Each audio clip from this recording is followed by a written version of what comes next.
थंडी पडलेली आहे, त्यामुळे मी आता आल्याचा चहा बनवणार आहे। थंडीमध्ये आल्याचा वापर गुणकारिक मानला जातो। सर्दी, खोकला आणि गॅससाठी, रोगप्रतिकार शक्ती वाढवण्यासाठी आल्याचा चहा केला तर चांगलं या दिवसामध्ये। मी आता गॅस चालू केलेला आहे, पाणी तापत ठेवलेलं आहे।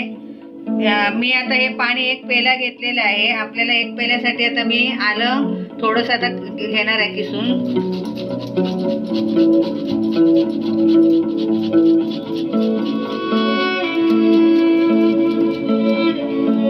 हे बघा, एवढं मी आलं आता घेतलेलं आहे किसून 1 पेल्यासाठी। तुम्ही जर जास्त करत असाल तर तुम्हाला जास्त लागेल। मी हे थोडंसं घेतलेलं आहे।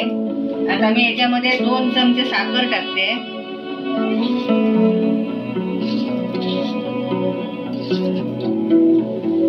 1 चमचा चहा पावडर टाकते मी।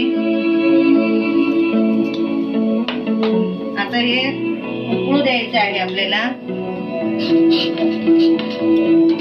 आता 5 मिनिटं चांगली उकळी यायला पाहिजे।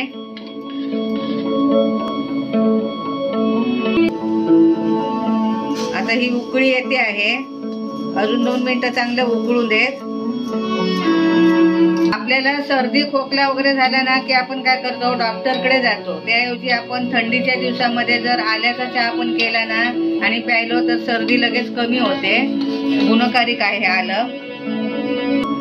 आता मी याच्यामध्ये दूध घालते। दूध आपल्याला अंदाजानुसार घालायचं आहे। आता हे झालेलं आहे चहा। मी आता बंद करते गॅस। मी आता हा चहा गाळून घेते आहे।